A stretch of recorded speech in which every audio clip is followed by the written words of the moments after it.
Ku mugoroba washize kuri Kigali Pele Stadium ku isaha ya saa kumi n'ebyiri habereye umukino w'injyanamuntu wahuzaga ikipe ya Rayon Sports ndetse yari yakiriyemo Rutsiro. Umukino waje kurangira Rayon Sports itsinze Rutsiro ibitego 2-0, byongera kuri 2-1 yayitsinze mu mukino ubanza bikaba ibitego 4-1. Ubwo byumvikana neza ko Rayon Sports yasezeye Rutsiro kuri aggregate y'ibitego 4-1, 2-1 mu mukino ubanza na 2-0 mu mukino wo kwishyura. Iyi Rayon Sports yinjiye mu kibuga ifite ambition zitandukanye. Abafana bo bari biteze gukomeza kwayo, ariko yari ifite n'uburyo bwinshi bwo kuba yakomezamo. Priorite gutsinda byari byiza kuri yo kuko yari gukomeza, ariko niza kunganya draw iyo ari yo yose yagombaga gukomeza. Iyi Rayon Sports igice cya mbere ntiyitwaye neza ko yarushijwe na Rutsiro cyane. Rutsiro isanzwe izwiho gutambaza umupira biturutse no ku mutoza wayo, yakinnye neza inawusha uburyo bumwe na bumwe bwari kuvamo ibitego, ariko Rayon Sports nka ikipe ikomeye ntibyayiciye intege, nubwo mu gice cya mbere yagiriyemo na incident ikomeye ikavunikisha kapiteni wayo Muhire Kevin, yaje no kumuviramo kuvamo hakiri kare agasimburwa na Biramahire Abedi. Mu gice cya kabiri cy'igitangira Rayon Sports yakoze impinduka, izanamo Azizi Basane, izanamo na Power Play, baje bagahindura umukino. Ibi byaje gufasha Rayon Sports kuza kubona kufura yatewe neza na Ombolenga Fitina, maze igitego cya mbere kiba kiranyoye.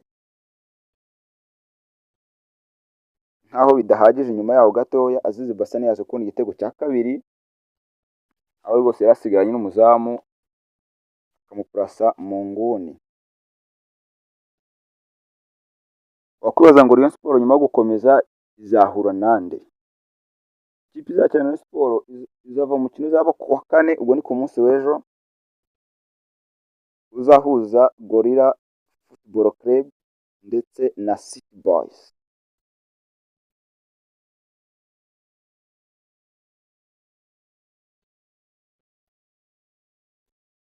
Uyu munsi naho hari imikino ikomeye, aho ku isaha y'isaa saba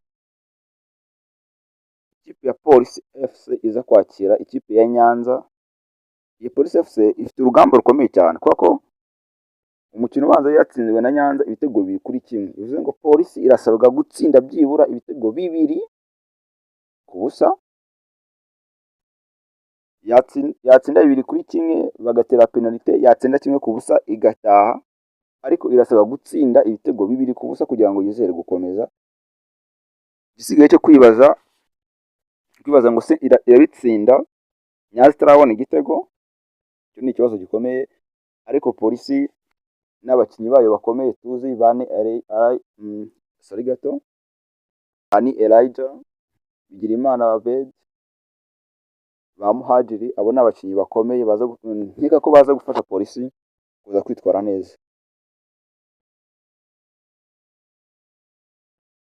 Isaha y'isa 9 ikipe ya Vizi iraza kwakira ikipe ya AS Kigali, aho biracyafunguye cyane. Ikipe ya AS Kigali yatsinze Vision 1-0 mu mukino wo kwishyura ubanza. Bivuze ngo mu mukino wo kwishyura Vizi ishobora kubona kimwe bagatera penalty, yayitsinda 2-1, ego yavamo.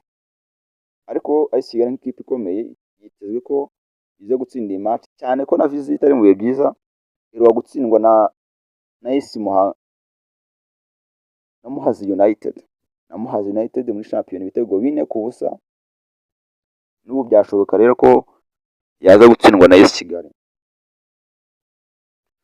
Ku mugoroba ku isaha y'isa 12 ikipe ya PRF iraza kwakira ikipe ya Busanze kuri Kigali Pele Stadium.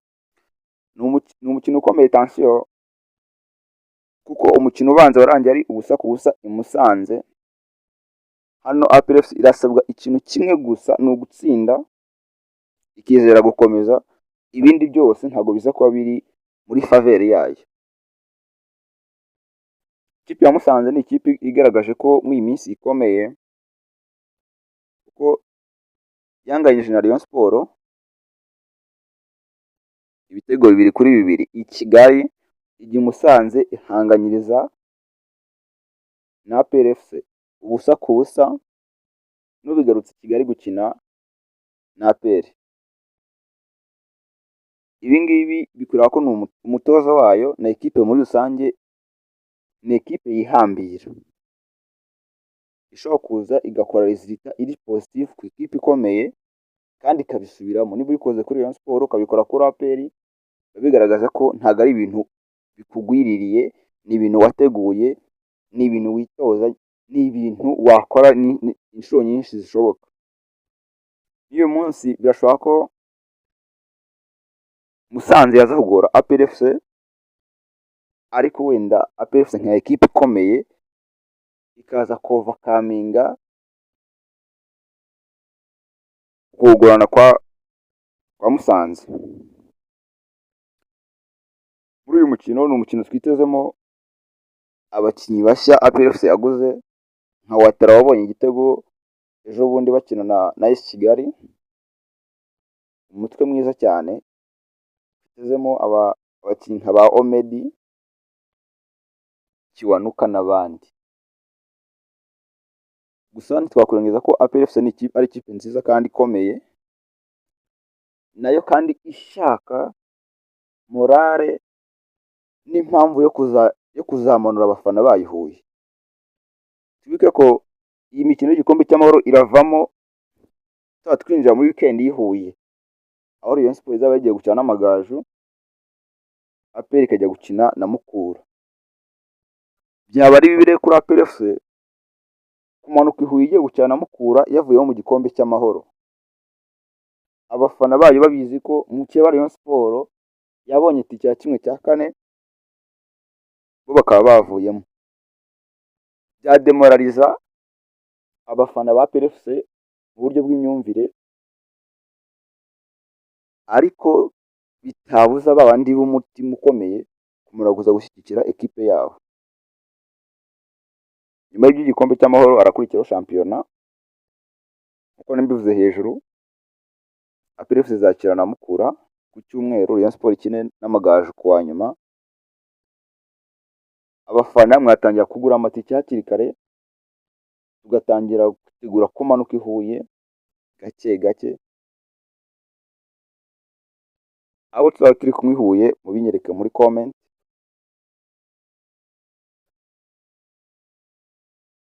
Wakunze iyi video kora like kandi